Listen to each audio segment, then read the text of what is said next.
ముందుగా మా కొట్టుపల్లి గ్రామంలో నిన్న భవిష్యత్తు గ్యారంటీ అనే ప్రోగ్రాంలో తెలుగుదేశం పార్టీ వాళ్ళు కొట్టుపల్లిలో కండక్ట్ చేయటం, దానికి సోమిరెడ్డి చంద్రమోహన్ రెడ్డి నిన్న కొట్టుపల్లి గ్రామానికి రావడం, ఆ కొట్టుపల్లి గ్రామంలో ఇష్యూలు అంతా జరగటం. అస్సలు కొట్టుపల్లి గ్రామం చాలా ప్రశాంతమైన నిలయం. ఎప్పుడైనా ఇన్ని సంవత్సరాల నుంచి కొట్టుపల్లి గ్రామంలో మా వైఎస్ఆర్సీపీ వచ్చినప్పటి నుంచి కొట్టుపల్లి గ్రామంలో చిన్న ఇష్యూ కూడా లేకుండా చాలా ప్రశాంతంగా చాలా ఆనందంగా బతుకుతుండే ఒక ఊర్లో ఈరోజు ఆయన అడుగు పెట్టడం, కొట్టుపల్లి ఆయన ఎక్కడుంటే అక్కడ అల్లరి సృష్టించడం, అది చంద్రమోహన్ రెడ్డి గారి యొక్క దినచర్య. ఎందుకంటే మా అన్న మాకు నేర్పించింది సంస్కారం చాలా. ఈ రోజు మా కొట్టుపల్లి గ్రామంలో అనేక అభివృద్ధి కార్యక్రమాలు, ప్రతి ఇంటికి సంక్షేమ ఫలాలు ఏ విధంగా అందాయో, ఏ పార్టీని చూడకుండా, తెలుగుదేశం పార్టీని చూడకుండా, బీజేపీ ఏ పార్టీని చూడకుండా ప్రతి ఒక్కరూ మన వాళ్ళే, ప్రతి ఒక్కరు అర్హత గల వాళ్ళందరికీ ఈ యొక్క పథకాలను అందించాలని మా నాయకుడు మాకు నేర్పిన ఒక గొప్ప విలువది. ఎప్పుడైనా అందరిని కలుపుకోండి, అందరూ దగ్గర ఉండండి, చాలా ప్రశాంతంగా ఉండండి, కావాల్సింది మనం ఎంత సహాయం చేయగలలో అంత సహాయం వాళ్ళకి చేద్దాం అనే ఉద్దేశం మాకు నేర్పించిన విలువ మా గోవర్ధన్ అన్న. అంతేగాని మీరు చేసే ఈ యొక్క దుర్మార్గాలు ఏదేదో దాంట్లో పెట్టి ఈతో పాటు వైసీపీ నాయకులు బీభత్సం సృష్టించిందే మీరు, చేసిందే మీరు. ఆయన చంద్రమోహన్ రెడ్డి రావడం ఇప్పుడు దాకా కట్టుపల్లి ఏది జరగల, ప్రశాంతంగా ఉంది. మా వైసీపీ ప్రోగ్రాలు ఎన్నో జరిగినాయి, లేదు మీ వాళ్ళు ఏదన్నా లోకల్ ప్రోగ్రాంలు ఎన్నో పెట్టుకో ఉన్నారు, ఎక్కడ ఏమీ జరగల. ఈ రోజు ఇది జరిగింది, దానికి కారణం ఎవరు? నువ్వే, నీ అడుగే, నీ పాదమే.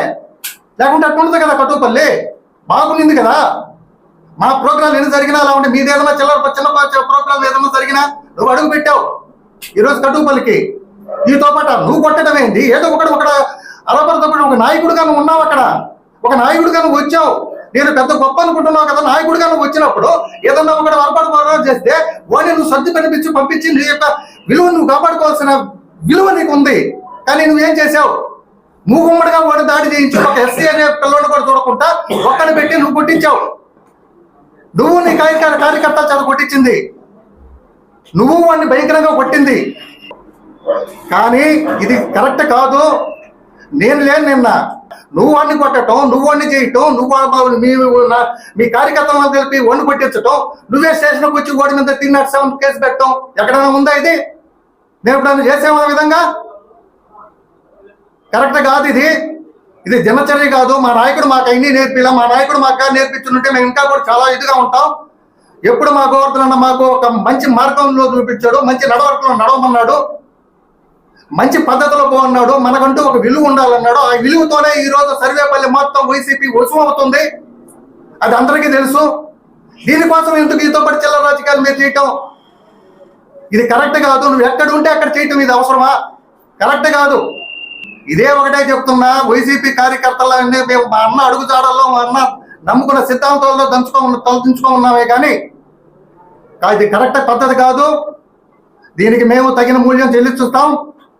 అసలు సోమిరెడ్డి చంద్రమోహన్ రెడ్డికి నిద్ర వేసింది మొదలుకొని ఆయనకి ఒక అవసరం కూడా. మా వైఎస్ఆర్సీ పార్టీ నాయకుడు ఆదినారాయణ చెప్పినట్టు మా అశోక్ రెడ్డి కానీ, మా జానకిరామరెడ్డి కానీ ఆ పార్టీలో వీళ్ళని మించిన వాళ్ళు కూడా ఉండడం అవసరం. అయితే ఏదన్నా ఒక ప్రణాళిక సృష్టించాలని సమయం ఆసనమైంది అనుకున్నప్పుడు వీళ్ళెవరూ తీసుకునే వ్యక్తులు కాదు. అక్కడ క్రమశిక్షణగా ఈ రాష్ట్ర ముఖ్యమంత్రి వైఎస్ జగన్మోహన్ ఇచ్చే సంక్షేమ ఫలాలని సోమిరెడ్డి లాంటి వాళ్ళు ఎంత కిరాతకంగా చేయాలనుకున్నా కూడా ఏం చేయలేరు. ఇక్కడ కాకాని గోవర్ధన్ రెడ్డి గారి నాయకత్వ ప్రతిమ అచంచలమైంది. ప్రభుత్వం ఇచ్చే ప్రతి సంక్షేమ ఫలాన్ని ప్రజలకు పంచిపెట్టే కార్యక్రమంలో మా ఆదినారాయణ గారు ఇప్పుడే చెప్పాడు, అబ్బాయి యువకుడు ఉత్సాహం ఉంటుంది. మేము ఆయన అడుగుదాడలో, మా అన్న అడుగుదాడలో నడుస్తున్నాం. పరిపాలన అంటే ఇదేని మా అన్న మాకు చెప్పాడు. ఈ గలాట్లు, ఈ సలాట్లు మాకు లేవని చెప్పాడు. ఇన్ని సంవత్సరాల చరిత్రలో కటోపల్లి గ్రామంలో ఎప్పుడైనా ఎక్కడైనా ఒక చిన్న గలబా జరిగింది అరగం. మా కాకాని గోవర్ధన్ రెడ్డి గారి నాయకత్వంలో 2024లో ఈ రాష్ట్ర ముఖ్యమంత్రిగా వైఎస్ జగన్మోహన్ రెడ్డి నాయకత్వంలో సర్వేపల్లి నియోజకవర్గానికి మంత్రిగా కాకాని గోవర్ధన్ రెడ్డి నాయకత్వంలో అచంచలమైన బలాన్ని ఇస్తూ 2024లో వైఎస్ఆర్ కాంగ్రెస్ పార్టీ జెండా ఎగరడం ఖాయం. ఇన్ని కుట్రలు జరిపినా కూడా ఎవరిని ఎప్పుడు ఏమి చేయలేరని మాత్రం చెప్పుకుంటూ సెలవు తీసుకుంటున్నారు. మరిన్ని వీడియోస్ కోసం ఛానల్ ని సబ్స్క్రైబ్ చేయండి. లేటెస్ట్ అప్డేట్స్ కోసం వాట్సాప్ ఛానల్ ని ఫాలో చేయండి. అండ్ లింక్ డిస్క్రిప్షన్ లో ఉంది.